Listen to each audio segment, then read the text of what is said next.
Hello and welcome once again to The Blueprint. This is Canada's Conservative Podcast. I'm your host, Jamie Schmale, Member of Parliament for Haliburton, Kawartha Lakes, Brock, with new content for you every single Tuesday, 1:30 p.m. Eastern Time. We appreciate you joining us. There's been a lot going on in Ottawa this past week, and we want to inform you about that. But first, we ask that you like, comment, subscribe, share this program. Together, we can push back against that ever-moving liberal narrative. And of course, if you can't watch or listen to the entire program right this second, you can download it later on, listen to it on platforms like Castbox, iTunes, Google Play, Spotify, you name it. It is out there. So without further delay, we have great content. Lots happening in Ottawa. Two great hosts, both friends of the show, been on before. We have Pat Kelly, Member of Parliament for Calgary Rocky Ridge, also the Chair of the Ethics Committee. And beside him, Warren Steinley, the Member of Parliament for Regina-Lewvan. He's also the Shadow Minister for Prairie Economic Development and Interprovincial Trade. Welcome, gentlemen.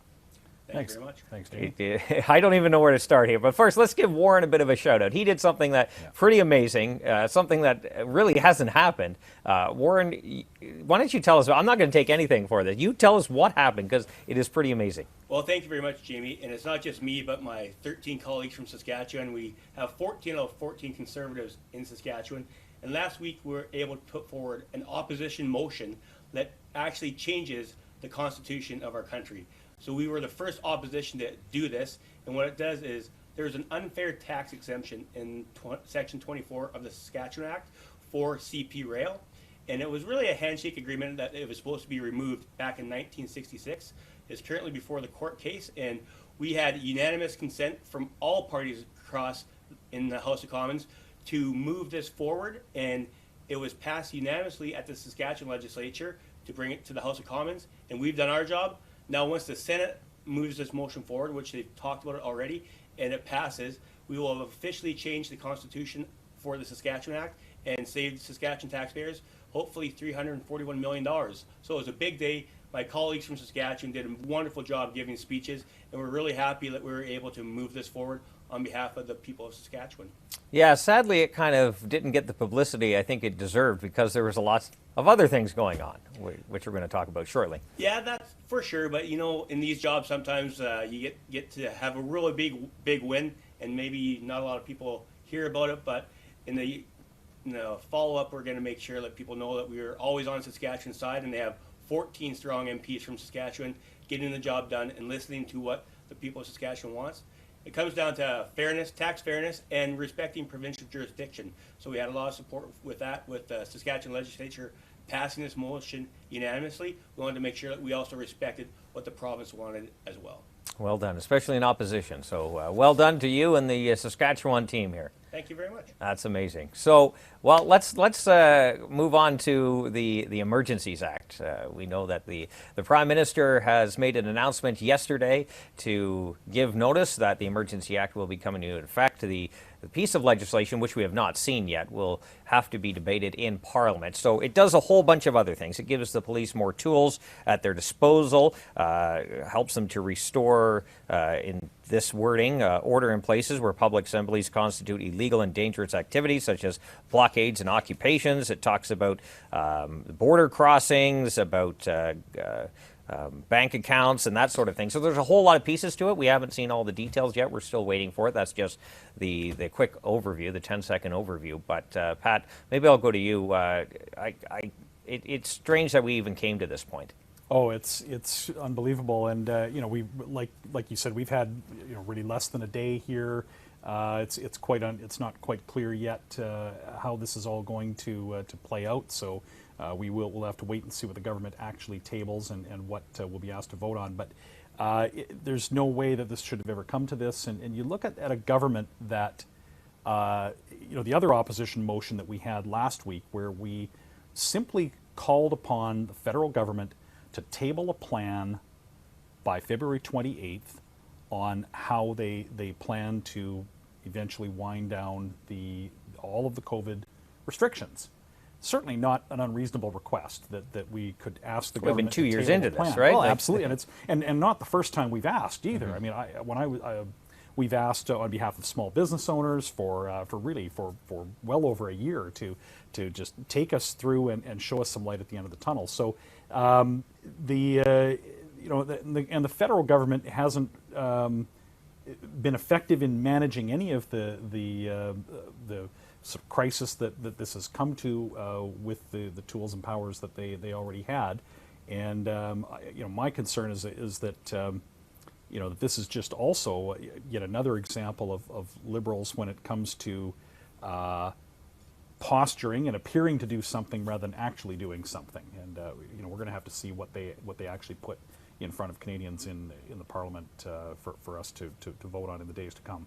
Absolutely, and like Pat just said, Warren, we had a motion to talk about, just give us a plan, and even our interim leader, Candice Bergen, talked about it. Like, what is the thresholds you want Canadians to meet? We have a high rate of vaccinations. We have countries around the world with lower rates that are opening up, and we don't seem to be moving on the federal side, at least. A number of provinces have.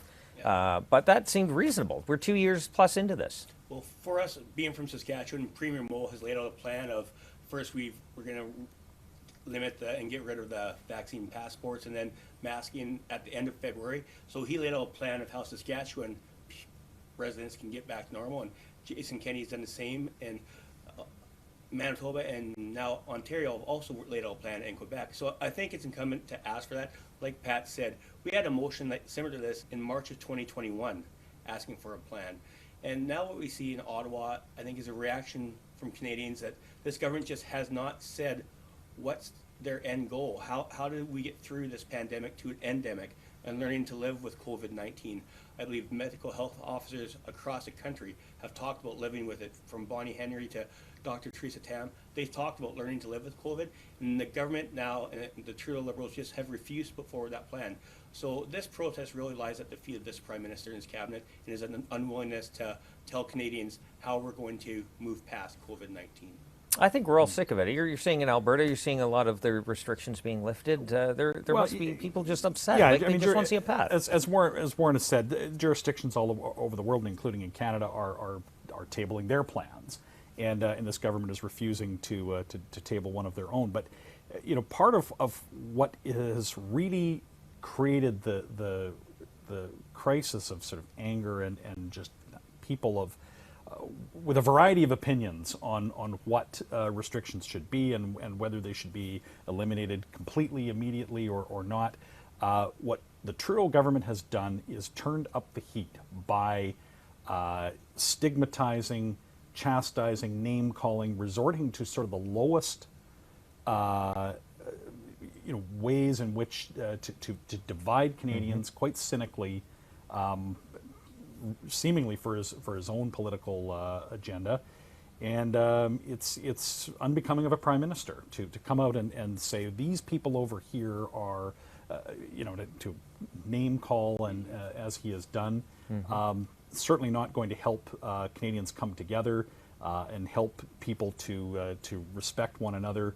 And certainly all of that in the absence of any kind of plan to show show people how we might come out of this. And Pat's right. We even see this from his own caucus, from yep, members Joel like Lightbaum and Yves Robillard, saying you use the pandemic to divide Canadians for political gain during a federal election. And we saw that. And we saw that. Yeah. So when 2 or 3 or 4 of his own caucus members are coming out, that there's another 20 that feel the same way, but just haven't got to the point where they want to speak out against the Prime Minister for fear of retribution. We know how decisive he can be when someone comes out against him. We saw that with Jody Wilson-Raybould and in the past of how really he can take down his own people. So I think when you hear caucus members speak about how divisive Justin Trudeau has been with Canadians, it really should strike home with a lot of people that is his modus operandi, is really trying to divide Canadians and not bring people together, which is true leadership. I'm going to get to the issue about the potential trucker interprovincial vaccine mandate that the Transport Minister refuses to answer a straight question. I'll get to that in a second. Before I go to that, I just want to talk about the fact that the government might be saying something very soon, potentially later on this afternoon, about PCR tests and traveling. Like this kind of stuff that we've called for, a path to end the mandates. I don't think we really need the PCR test now, especially for Canadians returning, for international travelers. Like at this point, I don't see why these measures have been allowed to continue as long as they have. Yeah, we've seen Canada really acting kind of reactively and behind what many other peer countries have done, and I think that we all get, I think, quite a bit of hear from many constituents about the frustrations around this and lack of clarity and lack of understanding of what's required, and the PCR test on travel has been a real irritant for many travelers, and I think the onus is on the government to confirm or show that their policy has had a meaningful effect on transmission, and the other peer countries are going the other way on this, and it's just one concludes that our government is just sort of reactively stumbling along on this and not really following any kind of proper plan. Yeah, I would agree, and that's what we were trying to ask them. So the transport minister refuses to answer a question, and the question is pretty simple. What about the conversation around trucker vaccine mandates for interprovincial travel? And you're the critic for that. Have we got a clear answer? I don't think the answer is yes on that. No, we haven't got a clear answer. And in Ag Committee, we talked to Deputy Minister Tom Roser, and he said they've had conversations within different departments about bringing forward an interprovincial vaccine mandate for truckers since December. So first of all, they're being dishonest about how long they've talked about bringing forward this possible policy. But the thing I want to know is truckers have been essential for 2 years. At the height of the pandemic, they're able to cross international and provincial borders. So why the timing now? Why, when it seems to be lightening up, would they bring forward a proposal, a vaccine mandate for interprovincial trucking, when they never even thought about it for the last 2 years? So I think that's the question I get from a lot of my constituents, from Regina-Lewvan, from a lot of people, is the timing seems a little bit off, and show us some of the scientific data. The Liberals always talk about science and evidence-based policy. Well, we've seen no data, no research that suggests bringing in an interprovincial trucking vaccine mandate where a trucker's in a cab by themselves, why that would be lower transmission of COVID-19. So I've asked the minister many times, please show us any scientific data that this is a necessary policy. And as usual, we just get the Liberal word salad, and just is really, really disappointing. So if truckers are 90% vaccinated, according to the Prime Minister and the Trucking Alliance, then the question is, shows the data that points to this direction. Why now? We haven't got it. So something else that came and went during the pandemic was what you're dealing with at Ethics Committee. You're dealing with cell phone data. But that was, like, what was it, 33 million devices were tracked without permission during the pandemic? Well, yeah, this news was reported just before Christmas. It was right after we had risen for Christmas.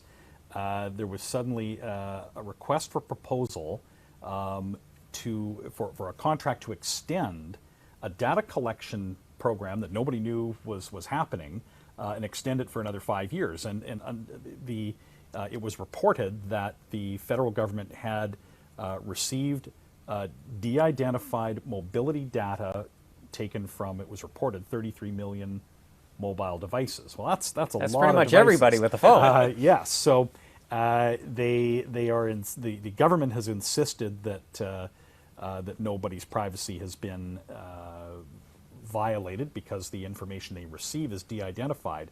But our committee is really concerned about the method around whether or not it can be as simple as that. And experts have said it is actually in many cases easy to re-identify data, and that there has been no transparency around how this data has been secured. The Privacy Commissioner was not consulted. The Privacy Commissioner was informed, but not, his opinion was not sought. The Privacy Commissioner is investigating this data collection in response to complaints, and we've had some very strong testimony at our committee around the concerns about an absence of transparency and an absence of information about just what safeguards are in place to ensure that Canadians are not being surveilled, or that their private information is not has not been compromised. So the committee study is ongoing. The committee was unanimous in this, including Liberal government side members were unanimous in proposing this study. We also unanimously, as a committee, called upon the government to suspend this request for proposal until we have completed our study, heard from experts, and can confirm and report back to the House that Canadians' privacy is being adequately protected. And it was unfortunate when this was put to a vote in the House of Commons last week. You both of you would have been there for the vote on that, and the government voted against that motion. And we remain concerned that they're just plowing ahead with this request to extend this mobility data collection for up to 5 years before our committee has even been able to report back to the Commons with expert testimony to assure that that privacy is going to be protected. That's a severe breach. What were they looking for? Just where people were going? What were they? Oh, this was home? for the Public Health Agency. Like, they wanted to, and this is mobility data they're looking for where people travel.